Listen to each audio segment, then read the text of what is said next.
So Xbox just had a massive media outbreak where they just brought out a bunch of attention talking about everything from the Activision Blizzard deal to their new first party to Game Pass, new apps coming to Samsung TVs, and of course, the success that they've seen with the consoles across the entire industry. There's a lot to talk about here. We have Phil Spencer, Todd Howard, Matt Booty, Sarah Bond, everybody just coming into this press junket, and I gotta say that there's a lot of information here, so let's just get right into everything that was said because Xbox is going full throttle right before their huge event.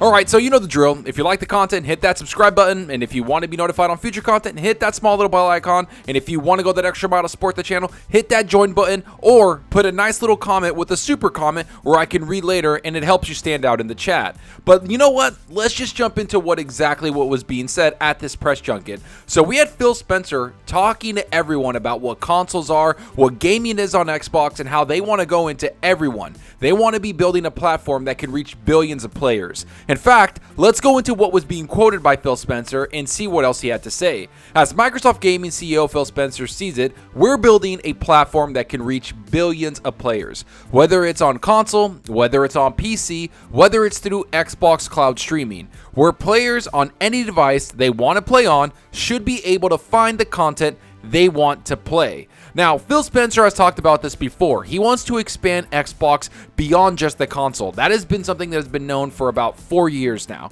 We've known that since they went to PC, since they brought out cloud gaming. So for them to talk about this, it's pretty obvious. xCloud is a big part of their future, and so is PC gaming, and Xbox has turned into more than just a console, which is something that they talk about consistently. But in order for them to do that, they have to expand, and that's exactly what they talk about with their Xbox studios being extremely important.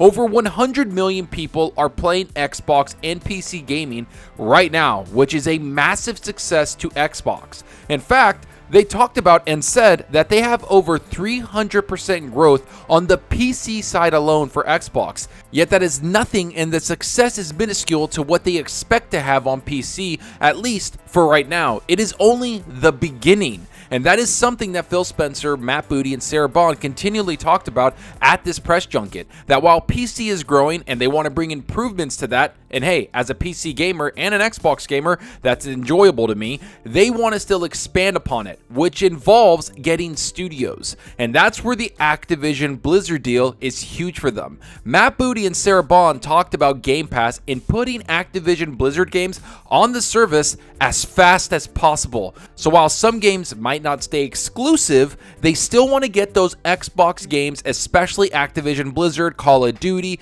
Blizzard games, all of those games out on Game Pass to get people enticed to join the service. And this will only help Xbox. It'll help the console a lot, but mostly to me, it'll help the PC a lot because Blizzard and Activision have always been a PC-centric developer, especially when you look at Blizzard's side. They have a lot of PC exclusive games, and their games there attract a lot of gamers to that platform. So if they get that on Game Pass, it could expand extensively. But they also talked about what Activision Blizzard's exclusivity is going to be about. In fact, here's what Matt Booty had to say about it. If we acquire a game that comes with a big community across a number of platforms, Booty began, the last thing we want to do is take something away. If anything, we feel that it's our job to be caretakers, to be shepherds, to continue to build and nurture that community, not to cut it up into pieces and try to take some of it away. So the first thing I have to talk about, especially with this Activision Blizzard deal,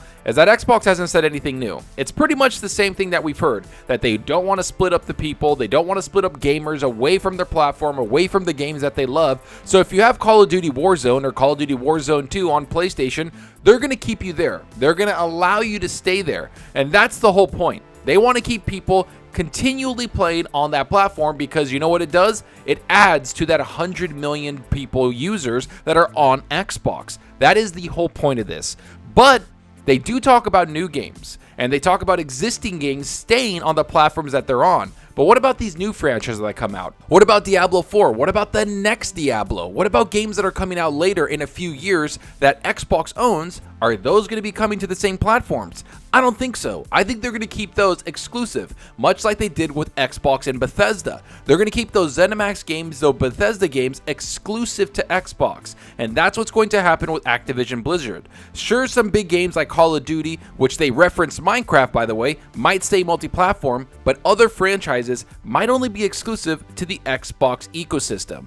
But now let's flip the switch. Let's move over to Fortnite. You know how that thing happened where the cloud stream happened and that you could play Fortnite through cloud streaming and all that? They said that's just the beginning. They're going to do a couple more games like that where you're going to be able to access those games via cloud, and so keep your eye on that. The next thing they talked about is development tools through virtual machines, or VMs, will help ease of use for people that work from home and people in the industry, especially first-party games. What we have to understand is that the pandemic really did shake the entire gaming foundation.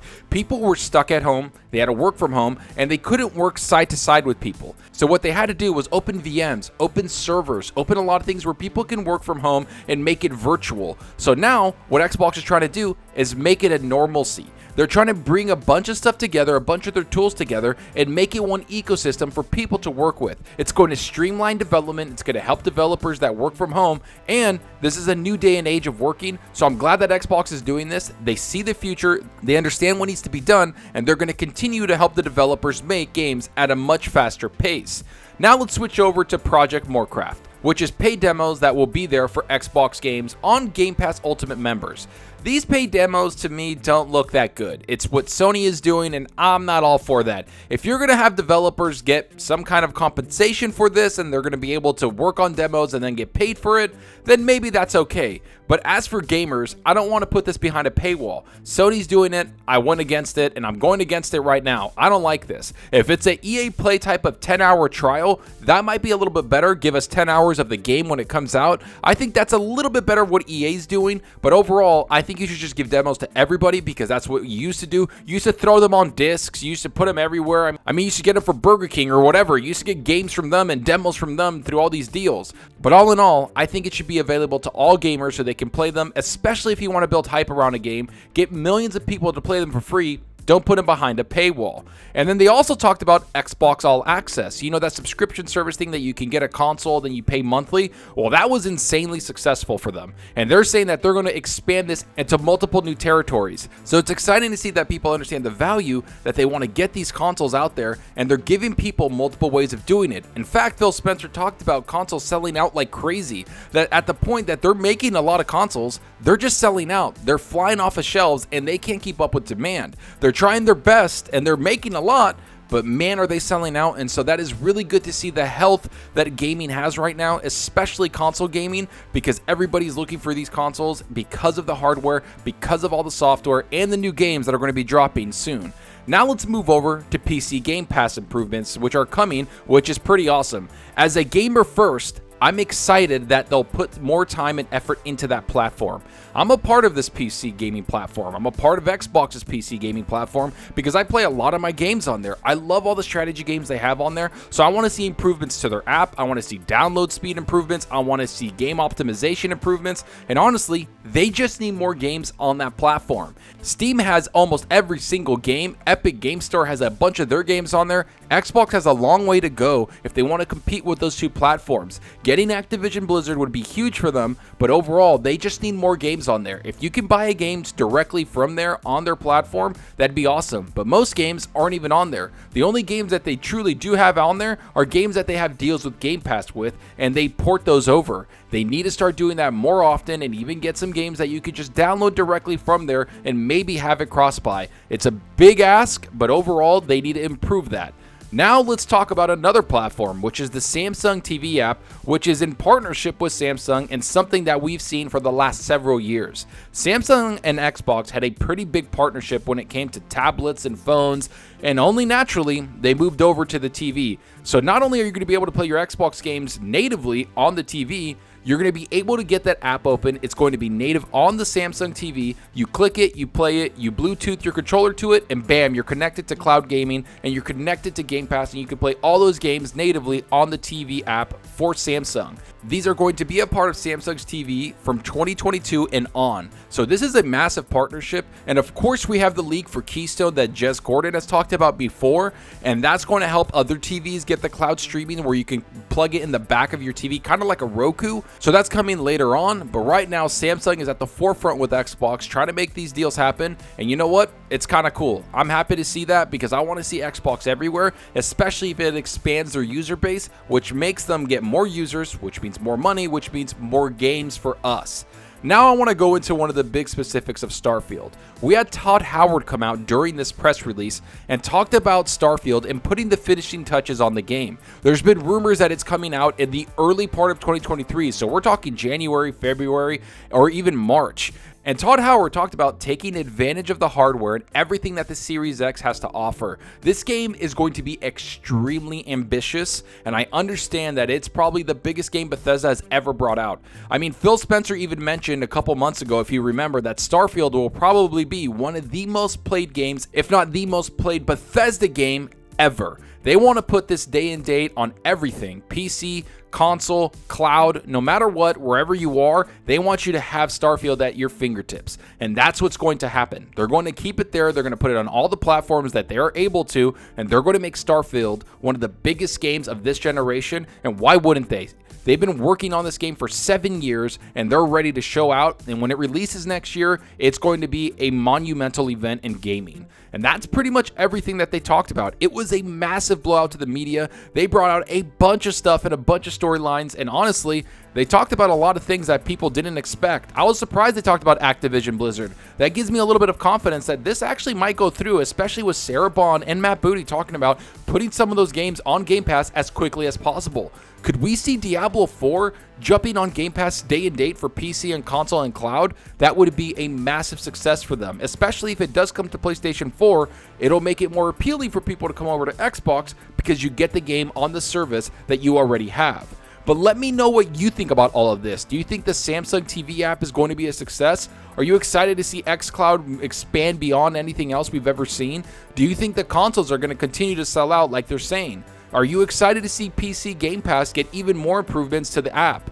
What other games do you want to see from Activision Blizzard drop in Game Pass? And could we get a surprise drop of Activision Blizzard at the event at June 12th? Go down below and let me know. And I hope you enjoyed the video, and if you did, please hit that subscribe button and that like button to support us out the channel more than you know. And give me a follow on Twitter at Zalker87. I'm always on there talking games and sharing my latest videos. Plus, I love interacting with everyone there, so get on Twitter and let's talk about gaming.